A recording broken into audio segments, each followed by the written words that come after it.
about that. So welcome to the Turning Collectibles into Cash panel. You heard our member of the Comic Crusaders. And here today to chat with the man himself over here, a super collector, super connoisseur of toys, the director of pop culture and auctioneer for Canoe and Company, the one and only Travis Landry.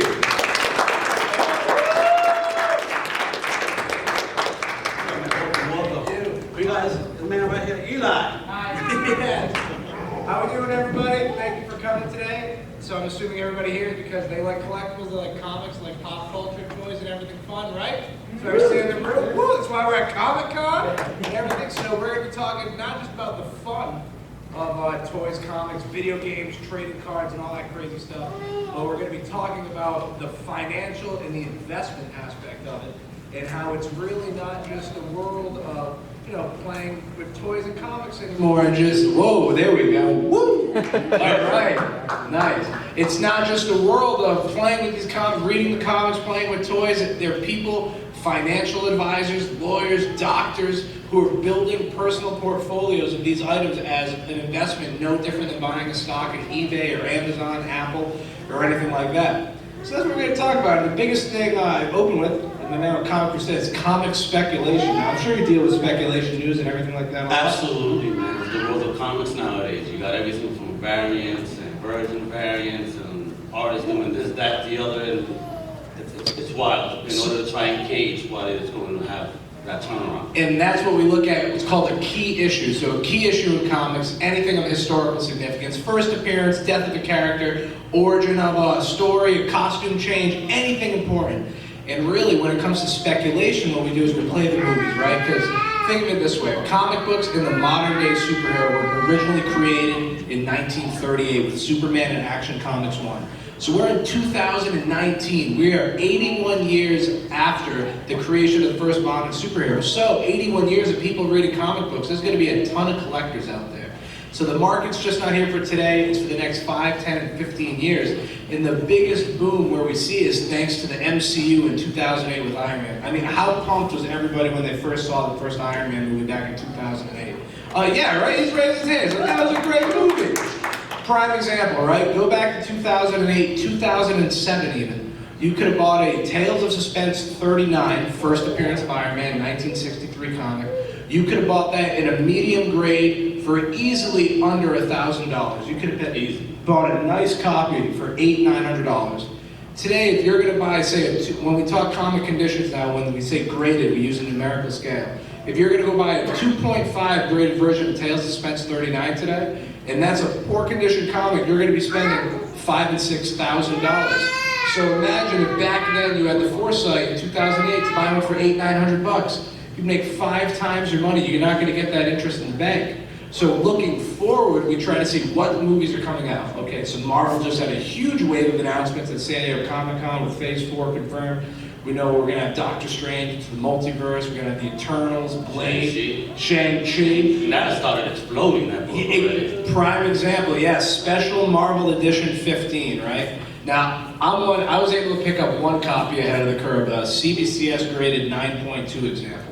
And at the time when I bought that, before anything was confirmed, it was maybe about $300 to buy it. Because that's a really high grade book. That same book right now is averaging $1,100 and $1,200.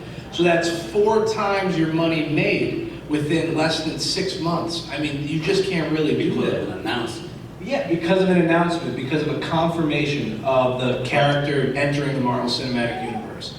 So right now, another big wave we're seeing is, any like Game of Thrones fans out there, right? Everyone would like to see it. Okay, Kit Harington. He was just recently confirmed to be the Black Knight, and it's pretty, yeah, Black Knight, right? Came out in Avengers 48 and 47. 47, first cameo appearance. Avengers 48, the first full appearance. He's on the cover, he's on the horse with his lance, he looks totally awesome. My friend in the audience, while we were at San Diego Comic-Con, hunted that book down and found it at an unbelievable price right before the announcement. So, now here's the thing, you could have bought a 6.0 copy before the announcement for probably around $70, $80. Nobody cared. It was a later Silver Age Avengers book. Now, if you go downstairs and you try to buy a mid-grade copy, you're going to be spending a minimum of $400 or $500. So you're looking overnight, 4 or 5, just based on a news confirmation. Now think, We know he's going to be in the Eternals. He's being introduced, but he's probably going to have some longevity in the MCU, especially with the actor who they cast to play him. Fans love him.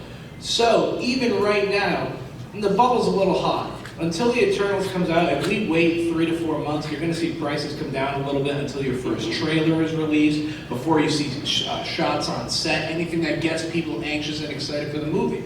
But if you know he's going to have 2, 3, 4 years of longevity in the MCU, that's still going to be a good book you're going to want to pick up now. Because think of it, most fans right now, when you think of the average Marvel comic collector out there, yes, you have your true comic-based fans, but when you look downstairs today, you have 30 to 50-year-old parents with their kids wearing a Black Panther costume, wearing a Doctor Strange outfit. So as parents, it's family-oriented collecting, as well as the higher-end comic collectors who have been there forever. The comic fans are always going to be there. They were here before the boom. They'll be here after the boom.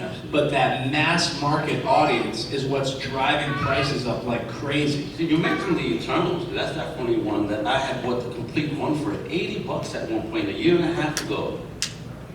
$80. Yeah. Right now, number one, over 80. Right now for an Eternals #1, the first issue, you're going to be spending a minimum, $100, $120 in like, a 9.0. If you want to spend a 9.8, you're going to be spending well around $1,000. When that same book could have been achieved a year ago for about $300, $400. And the thing, we don't know how the Eternals film is going to be. There's a lot of uneasiness thing, like, wow, there's going to be a lot of characters introduced. After the Inhumans fiasco. Yeah, and especially after the Inhumans. All right, now here's an example. Fantastic. Now this is the example, and sorry if I go on tangents, everybody, my mind is crazy, it goes all the way. So I'm like, all right, just give me the thumbs up, I'm good to go. Prime example, my man, the Inhumans, right? Show on NBC, Fantastic Four, ABC, thank you. Fantastic Four, 45, first appearance of the Inhumans, right? It's a great key issue. 1965, and you have to think, it's issue 45. You're 3 issues before Fantastic Four, 48, first appearance of Galactus and the Silver Surfer. Now that FF45, that book prior to the show, when it was on air, was screaming. You couldn't touch a 7.0 copy, 7.5 copy for anywhere under $1,000. Now that same book is back down to where it used to be, around $350, $375. The show got canceled. The interest was lost by the mass population of people who are consumers of this media. So, yeah, ouch, right? Big loss in your... At least that didn't happen with Deadpool. Yeah, well, all right, you know what? You're giving me a lot of good speaking points, because I'm happy to talk about that with Deadpool. Okay, New Mutants 98, right? Now, with us organizing these auctions, we've been running them for about 6 years now with Rhode Island Comic Con. We're going into our 9th sale. New Mutants 98, when it was at the peak of its value, we were selling 9.8 examples for $1,500 at 2017 going into 2018. Now, ending 2019 going into 2020, we're selling 9.8 examples for only $600 to $700, but yet Deadpool is confirmed for further interest. Hopefully they're going to make an X-Force film and all this. Now, why? From an investment standpoint, think of this. New Mutants 98 introduced in 1992. There's over 500,000 copies of that book printed, and in 1992, you're already riding on 60 years of comic book collectors. So I actually met a man downstairs myself who has 40 copies of New Mutants 98, thinking he's sitting on a gold mine. But the reason why is every day more people find them in a long box and send them out to be graded. So when we were selling them for $1,500 a slab, there were about 3,000, 3,200 and change in the CGC population. And that doesn't count CBCS. If you log into the CGC population report today, you're going to be looking at about 6,800 examples in 9.8. Now looking at 9.6, 9.4, so there are a ton of them out there in circulation. So that's why, like, a lot of people, they saw Into the Spider-Verse, they got all hyped up on the Gwenpool book.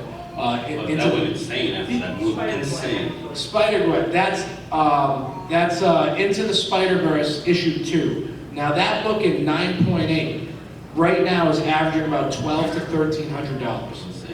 From 2014, you're looking at a book that's not even 5 years old, but you're right. What's up, Eli? Good to see you, buddy. You're riding the wave on a book right now that, think of it, after the Into the Spider-Verse hype of it cools down. Granted, the film's on Netflix right now, and they're going to make a sequel. But the point is, as time goes on, more and more examples are going to be graded. So to go out and buy a 9.8 copy right now is an investment.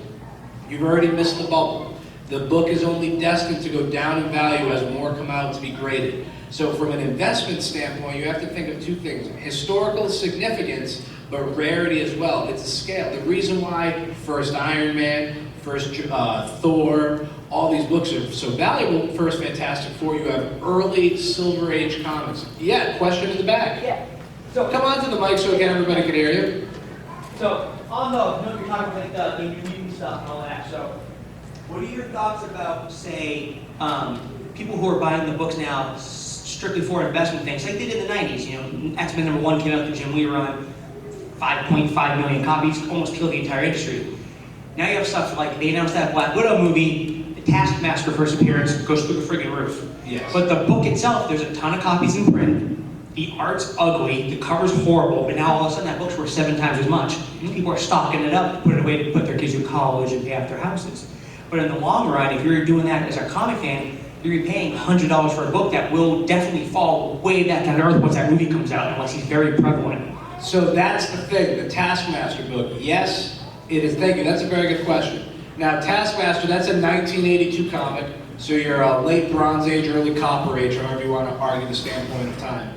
And the thing is, so you still have 30 years or so of deterioration that has happened, but yes, there are a ton of them in circulation. However, we haven't seen really any trailer footage, we've seen a poster. We don't know how that character is going to play off on screen. So right now, if you were to buy in on, say, a 9.6 or a 9.8, a 9.6 Taskmaster, right now you can get for about $275, $300. Do it, trust me. That would be a good book to get, because even if the movie doesn't, like, even right before the movie, you're going to see a bubble point where right before the movie, the book's either going to take off and be on fire, or you're going to have a collapse. So if Taskmaster hits it off on screen, it could be great, but if you buy one now, I would sit on it and either sell it right before the movie if you want confirmed money, or you can roll the dice, because the best book about rolling the dice is X-Men 101, First Appearance of Phoenix. That book, prior to Dark Rising coming out, was almost $6,000 on average in a 9.8. And right now you can go on eBay any day of the week and buy one for $2,500, $2,700. Because the movie, I mean, on Rotten Tomatoes, I think it got an 11% or something like that. It was a terrible rating. I mean, I'll have a confession right now. I haven't even seen the movie yet. I have no desire to see it. Rotten Tomatoes fault. Yeah, what? Yeah. Rotten Tomatoes fault. It is, yeah, they polluted the water for me. Yes, you have a question? What about the 181, House 181? Amazing 300. No, actually, see, I want to bounce off from that, because he's mentioning 181. I've always argued with people, 180 is Wolverine's first appearance. So what's that difference there between a cameo and a first full, although the cameo was actually a full to me? So here's the thing, when looking at a comic book, first appearances, while the historical significance matters, the cover always sells the book. So the fact you have Wolverine coming over with his claws going to stab the Hulk in the face, it's like, whoa, that's a cool piece of art I want to hang on my wall. So that's why, but Hulk 181, the value. So that's a book where we're pretty accurate on the print run, where if you go online and research, approximately 474,000 copies of that book have been printed. When you look in the CGC census, there are over 1,500 examples in 9.2 and higher. Now, in December of 2017, a 9.4 copy was averaging about $3,500 to $4,000. In our December 1st, 2018 auction, we sold a 9.4 for $9,000. Right now, a 9.4 is averaging about $10,000, $11,000. Now, is a Hulk 181 a good book where right now you want to buy in at $10,000, $11,000 for a 9.4? If you look at the population, there's well going to be at least 400 or 500 of them available. Now, that's going to be something where if you really want it and you want to buy it, you can keep it. But as an investment standpoint, it's always good to strike while the iron's hot, because people are hyping that book up right now on speculation that Wolverine, Logan's going to be brought back into the MCU, that hopefully the X-Men are going to be brought into the MCU because you had the Fox buyout that brought all the properties back together. So there's a lot of speculation, just like how Giant Size X-Men won. You've seen that, and think of a giant size, it's a giant size #1 issue.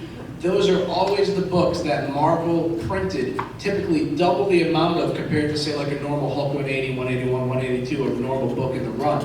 So For right now, it would be a good investment, but I wouldn't be buying a Hulk 181s and then come around 25 years from now hoping to sell it, because the market is so inflated. So to go back a little bit on the Fantastic 445 reference when we were talking about the Inhumans, to compare it to issue 48, which is First Galactus Silver Surfer. 2 books, same years, published within 3 months. Fantastic Four 48 in a 5.0 now is worth about $2,000.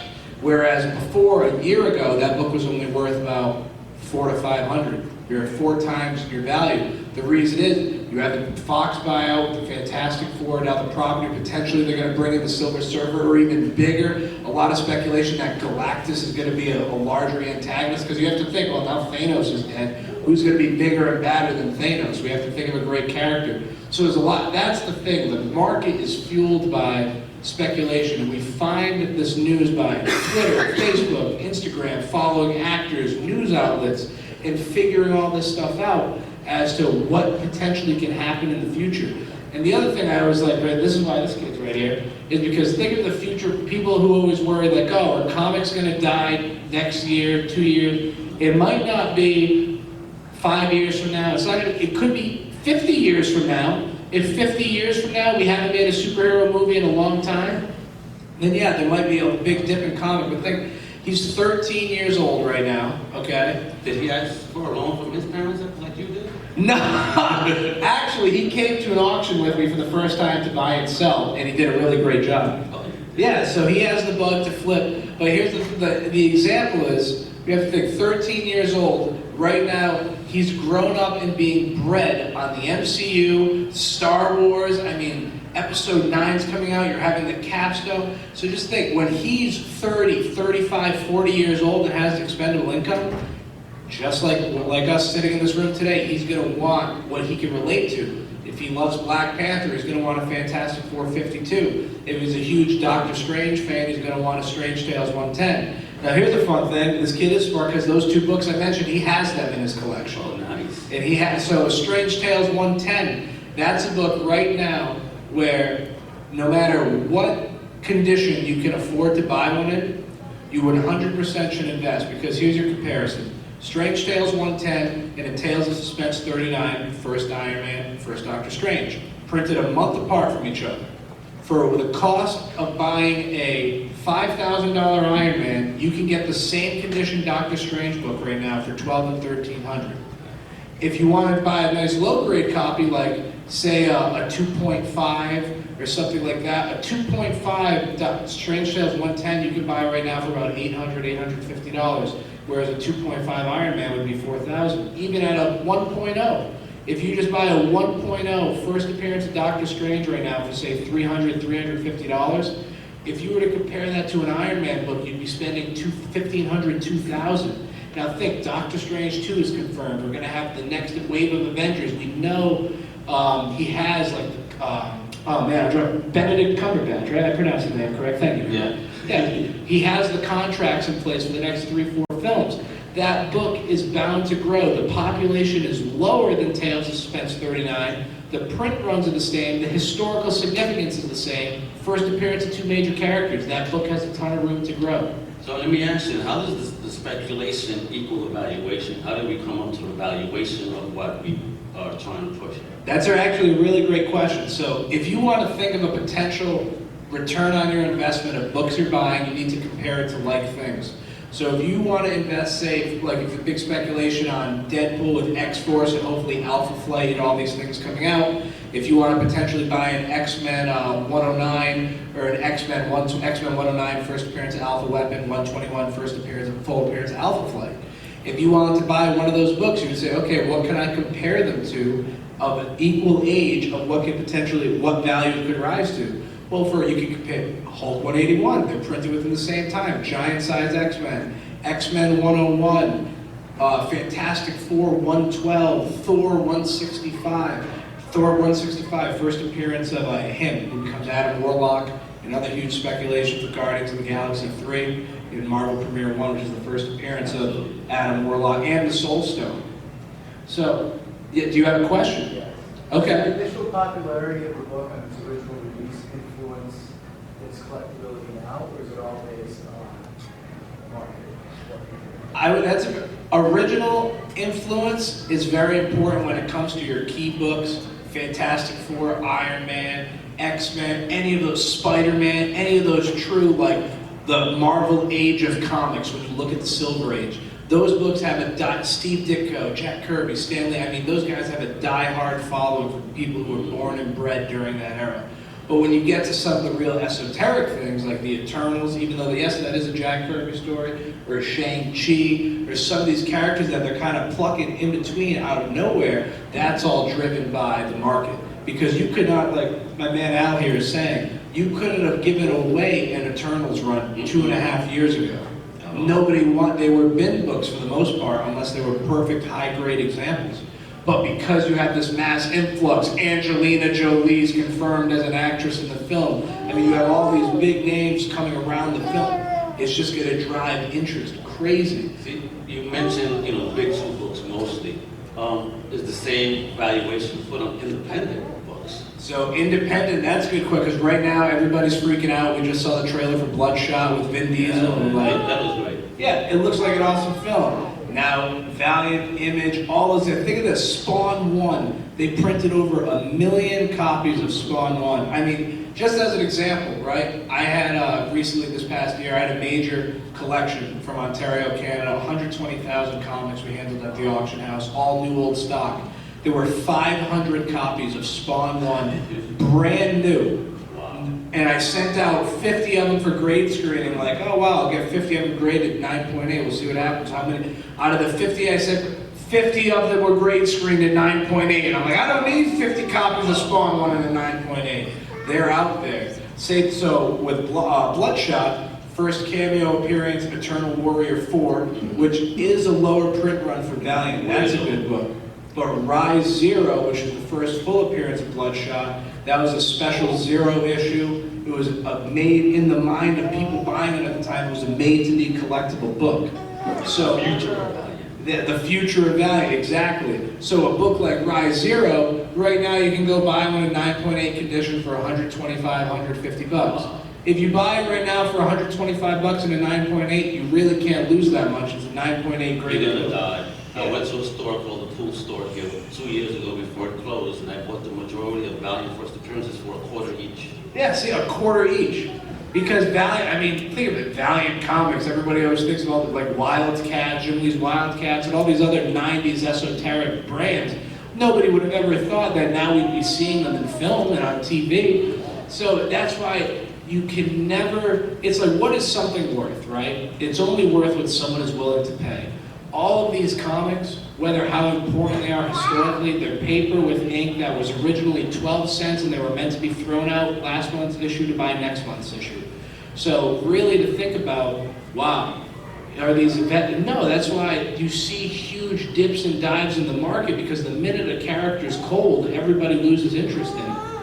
So we've been talking a lot of comics as well. I don't know if anybody's into toy. Anybody toy fans here? Transformers. Yeah. Oh man, Transformers. Okay. So we'll compare Transformers and Star Wars, because I started my whole life as a Transformers collector. I'm a diehard Hasbro kid. That is number one. My number one Transformer. So I'm a little weird here because I'm a big fan of the Japanese series. Okay. So there's a character, Star Saber. If I was going to say my favorite American character would be Devastator, the Constructicons, because they are just awesome.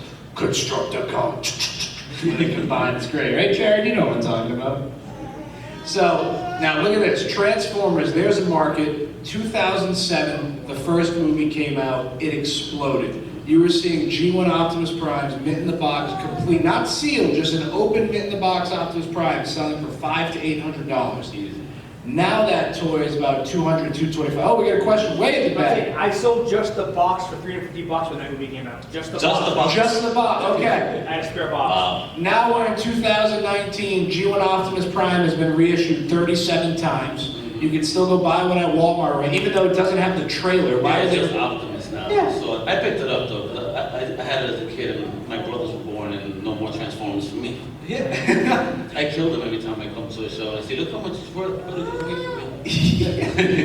Here's the thing, Transformers, they created 5 films, they had the Bumblebee spin-off, there was like an oversaturation of material and media. So the Transformers market was like someone turned a light switch off where everyone was like, okay, I've had enough Transformers.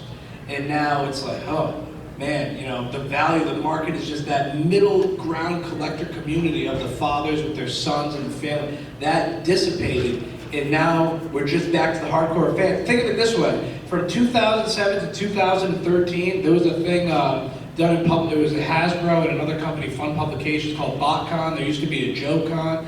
I mean, you would get 30,000 people to go to BotCon where it was just Transformers. Now that convention doesn't even exist. And that's within just a short time frame of less than a decade. Now think of Star Wars, all right? Disney has taken over the Star Wars Lucasfilm property, and they're producing a ton of movies. Outside of just the new trilogy that they produced, all the standalone films with Han Solo, Rogue One, they're going to hopefully do a Lando standalone, maybe a Boba Fett, or they have the Mandalorian series coming out. So there is a ton of saturation of content, just Star Wars, Star Wars, Star Wars, Star Wars, Star Wars. So right now, we're seeing like a 12-back, which a 12-back stands for the first Star Wars figures that were released. Han Solo, Princess Leia, Luke Skywalker, C-3PO, R2-D2. And when you look at the back of the card, it showed the 12 figures that were available. In 2000 and, when did Force Awakens? What was it? 2015, I think. Already a long time ago. Yeah, 2015. When that came out, a 12-back Luke Skywalker was worth about $5,000 in AFA 85 condition. So think of this, between 1978 and 1985, Kenner produced over 300 million Star Wars figures. So the minute all those numbers started popping off, 5,000, 4,000, you can now go on eBay and you have your selection of 42 12-back Luke Skywalkers. All buy it now, any grade you want. You want orange hair, you want a brown hair variant, you want light pants. It's out there. You can buy it any condition forever how much money you want to spend. That acronym down is AFA. AFA. So AFA is just one of the companies, the Action Figure Authority, just like CBCS or CGC for comics. They encapsulate toys in acrylic. There's also CAS, Collector Archive Services. Both great companies. We use them both. Sell both their toys. Yeah, it's just not like comics. Always be leery. There's a third, like other companies you'll see, like PGX is a company you'll sometimes see on the slab for comics. Do not buy a PGX graded book. I have no problem saying that in public because you'll get a PGX graded book that's a 7. You'll crack it, send it out to CGC or CBCS, and you'll get a 2.5 with color touch. I know many people who it's happened to, so that's bad juju. All right, from an investment perspective, then, you know, whether it's slab or ASA, do you recommend people buy it that way or get it raw and then get it graded? If you are not a veteran dealer in comics where you can go look at a book and truly grade it yourself within half a point, or you know if this color touch or check for restoration, you want to make a financial investment, you want to buy a book pre-graded. It's worth it because think of it this way, it's a stock, it's a commodity that's traded. If right now, whatever book you want to look at, Avengers 196, first appearance of Taskmaster, or even like super hot speculation news we're looking at today, Captain America 354, and what's the other one, Jared? What's the second number? 323, first appearance of Special Agent, because for the villain in the Winter Soldier and Falcon series, they expect it's going to be U.S. agent. So there's a book. You could go look at quarter bin. Yeah, another quarter bin book. But if you go downstairs, you'll see dealers saying near mint plus, fine, 9.8, $80, 75. Well, why risk it when you can go buy a 9.8 slabbed example for 100 and not pay the fee? It's worth having the security. Yes. Yeah, run on up, my man. Okay, going back to the toy stuff. Yes. I don't know if you, so there's a whole bunch, I'm an 80s kid, so obviously, Okay. you know, everything was basically just a toy commercial for us. So some of the stuff I've been trying to go back and get, I found a lot of people who have them are hoarding them into, for instance, the mask line. One point in time, Hasbro announced there might be some connection where same thing with Filmation Ghostbusters. People were holding onto that, hoping there'd be some kind of movie. I've had a lot of trouble finding, there's a toy line called Cops in the early 90s. Yeah. Best toys ever. They were phenomenal. It's very hard to find because people are just holding them and holding them and holding them. Do you see any kind of like, once we get past a certain point where these things aren't optioned in the movies and shows, where maybe there's just like a mass dump onto the market where I can get a hold of this stuff? Exactly, yes, because toys especially, because comics are like a universal language, toys are very, very niche. Where if you're a Star Wars fan, you're a Star Wars fan, you necessarily don't collect G.I. Joe. If you're a Mask fan, or you're a Thundercats fan, or a He-Man fan, you know, it's sects of collectors. Second thing, everything is generational. So like right now, if you were a He-Man fan, and you were probably, if you were 10 years old when He-Man came out, you were born in the mid to late 70s. So right now you're at a point in time where you have some money, and you want to spend, you want to buy some stuff. But He's reading me a book here, I want skeleton. 10, 15 years from now, if there's no regenerated interest, why does he want He-Man? Do you want He-Man?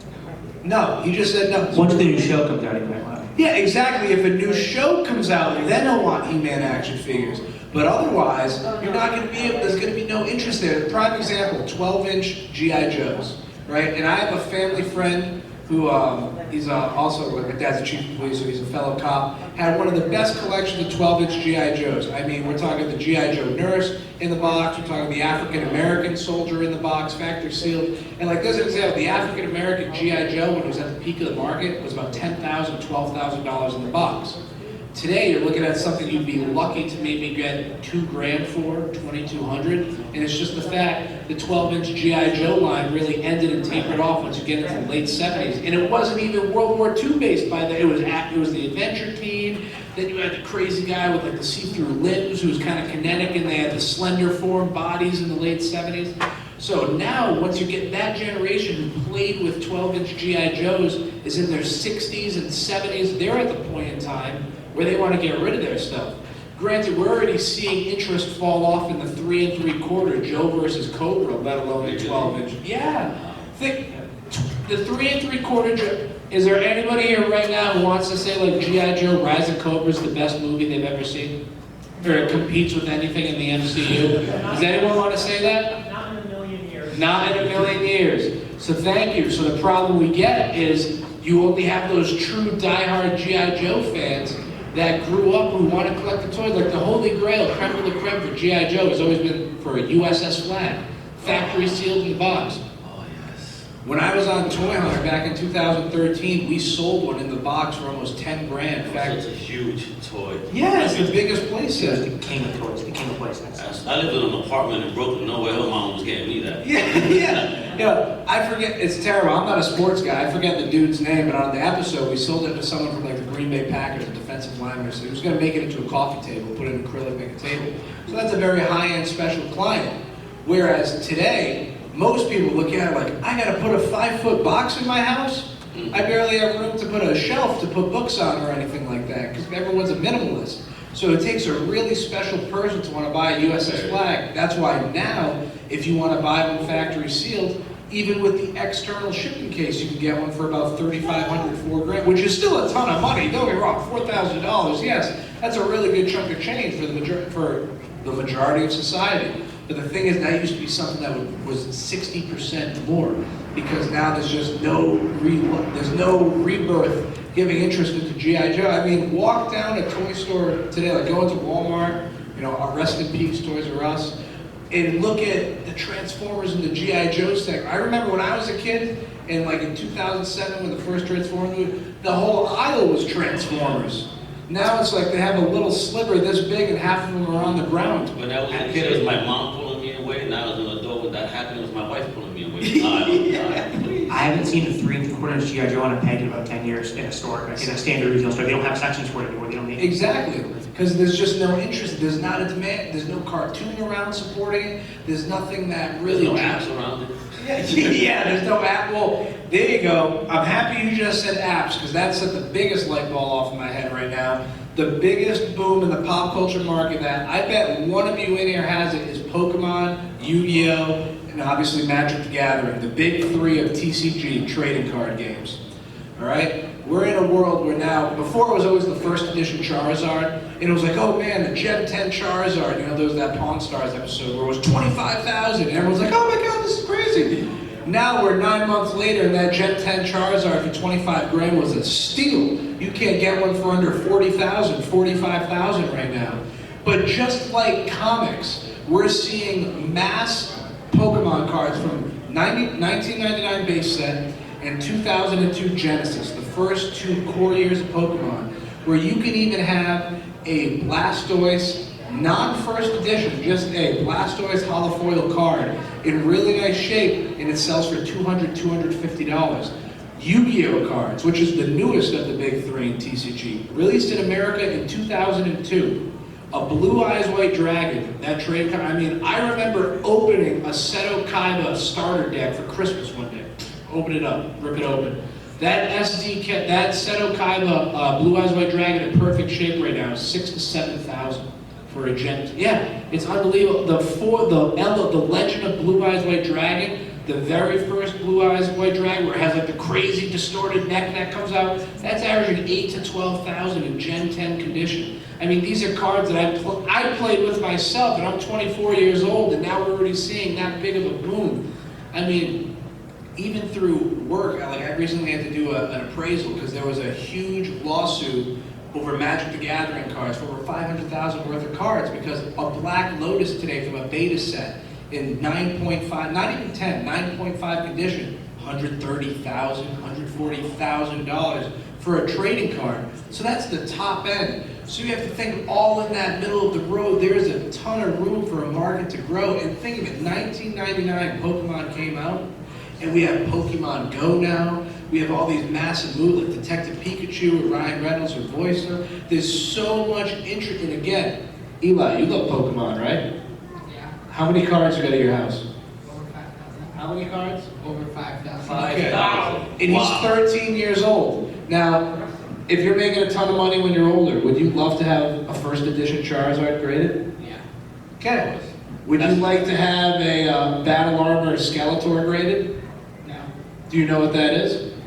It's not even email. Okay, you got that. There we go. Last question. So Yeah, no. You brought up the cards with his age range. So I have a daughter who's a couple years older than you, but how do you think this whole thing's going to work 20 years down the line? Because the other thing is, besides like the Pokemon cards, these kids don't have anything physical. None of this stuff actually exists. Yeah. It's all Fortnite sneakers up in the sky and stuff like that. So that's a real thing, virtual collectibles. So my brother and I, we were super big into this when it came out, but like when Force Awakens was coming out, there was the Star Wars trading cards that they re-released, and then there were the Star Wars virtual trading cards that you had to have on an app. Now, in those virtual trading cards, there were limited edition where it'd be like edition of 50. Of what? Of a digital file that you're reading on your phone. We were taking codes out of packs, and you could take a code for a digital trading card and sell it on eBay for $200, $250 for something that's not even tangible. Imagine once that app isn't supported in 6 months or something stupid like that.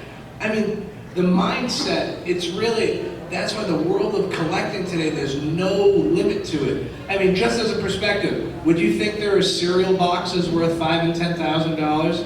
Or, yeah, my brother giving a big thumbs up. Or the right boxes, the right candy wrapper, or a pack of Wrigley's gum. I mean, this is super old, but recently in one of our auctions, we had a 1917 piece of Coca-Cola Wrigley's gum that was worth $800 for a stick of gum. For a stick of gum? Yeah, for a stick of gum. Did he eat it? No, but it's like cereal boxes, right? If everybody remember, like in the 80s, all the Ralston cereal brands, Ghostbusters, Mr. T, Optimus Prime. Yeah, if you have I'm talking sealed, just like a toy. If you have a factory sealed box of Ghostbusters Ralston cereal, that's $150 today for a box of cereal. If you have the Transformers one with Optimus Prime, that's a $500 to $800 box of cereal for a sealed Optimus Prime cereal box. Breakfast, huh? Yeah. So do you have a question? Yeah. What is it? So you're talking about all these different things. If you acquired, let's say you acquired comic books and some collections from family members or whatever, so you now have a bunch of stuff. Would you say the best way to like the value of each of these things, especially if you're not familiar with just like hold up, or what would be the best way to figure things out? Best way about it. So this is where I'm going to give the shameless plug to myself in business, because here's the thing, the internet is a super deceiving place. You can go right now and look up a comic and you'll find one worth, someone selling it for $5, you'll find someone selling it for $5,000. You can go on eBay right now and there'll be a Princess Diana Beanie Baby for $38,000, buy it now. That's why we get a phone call every week that somebody has rare Beanie Babies. So what you would do is you would reach out to no, they're not. No value there. But that's the thing, people try to make markets. So you find an appraiser, you find an auction house somewhere that's reputable. Because here's the thing, when you work with, and this is no discredit, but like if you just go open to a Craigslist ad to someone who says buying comics, collector prices paid, and they go, oh wow, you get nice comics, I'll offer you $3,000. That might be a lot of money, but in reality, there could be $30,000. Prime example, this is a true story, I wish he was here this year. Last year, someone came to Rhode Island Comic Con wanting to sell their comic book collection, and we were downstairs advertising the auctions, and he goes, hey, I was offered $25,000 for my books. I said, wow, it's a serious collection you must have. One book in his collection sold for $20,000, which was a Flash 105 in 9.0. His consignment check at the end of the day was $117,000 from us at the auction. 25. From an offer from a dealer downstairs at 25 grand. So you just want to seek out help. The right help is only a phone call away, and everybody's happy to help. It's a team experience. Absolutely. Question? Yeah, I don't know if you remember me, Travis. I do. Thank you. I will give a shameless plug because actually I went to him with some stuff my mom had. And I just wanted to thank you for that because you did really help out and it was a lot easier than messing with the internet. So I'll put in that plug. When I heard that, I'm like, no. But the other thing I want to ask is when I saw the list of how everything did, something you touched upon was kind of what's getting back into pop culture. A couple things surprised me on the list that did pretty well. I wanted to know if you could talk about maybe tangentially what could have triggered some of that. So like Viewmaster, there's a whole Viewmaster set. There were costumes, the ones you used to put on the kind of plastic, with the weird plastic. Yeah, that's Cooper costumes. I don't know, maybe, but can you talk about how maybe some of that relates? Because again, I was just surprised to see what weird stuff she held on to, like those things, among others. And what are some other things that draw people besides seeing them in a big movie? Thank you. No, absolutely. So think of it this way, Viewmaster, right? How many people in this room grew up using a Viewmaster at some point in their life? It's like you weren't even a kid if you didn't use a Viewmaster. So everybody relates to a Viewmaster. You look at it, you say, oh wow, it's a 1960s Bakelite Viewmaster. That's really cool. I'll buy that for $45 or $35, whatever it may be. It's not something that's a ton of money because there's a lot of them out there, but there are a lot of people who will buy it. So it's not just the movies, you're right, it's what people relate to. If you grew up watching Adam West as Batman and all this stuff, and you grew up, well, you're going to want to buy a Batman statue. It's a natural instinct that's inbred. People want their child, because everybody relates to their childhood. It's like, I don't know how to describe it, but it's everyone's like happy place of thinking what they played with as a kid and what they enjoyed, and for a lot of good memories. Do you have a question? Well, I just want to illuminate on this a little more. If you look at what pinball machines they're creating now from sturdy pinball machines, they're all throwbacks. 66 Batman, Kiss bands, Aerosmith, because that's the population that can afford a $7,000 pinball machine. So it's the same thing. And that's my older brother chiming in, by the way, with my niece right there. I do want to ask Eli something. Yes. Do you know what a Viewmaster is? No. So, he's not the customer for a Viewmaster, because by the time you get to a kid, what year are you born? 2000 and what? 6. That's crazy, 2006, oh my I got God. better books than me already. Travis, what about that? You mentioned Ben Cooper costume. Is there something to that? Yeah, Ben Cooper, think of it, Halloween, everybody loves Halloween, they remember wearing the costumes, and it's just that, everybody loves trick-or-treating. You remember a costume you wore as a kid, you want it back, whether you're Darth Vader, E.T., or a Jack-o'-lantern. Thank you everybody for coming. We're right here, we're running out of time.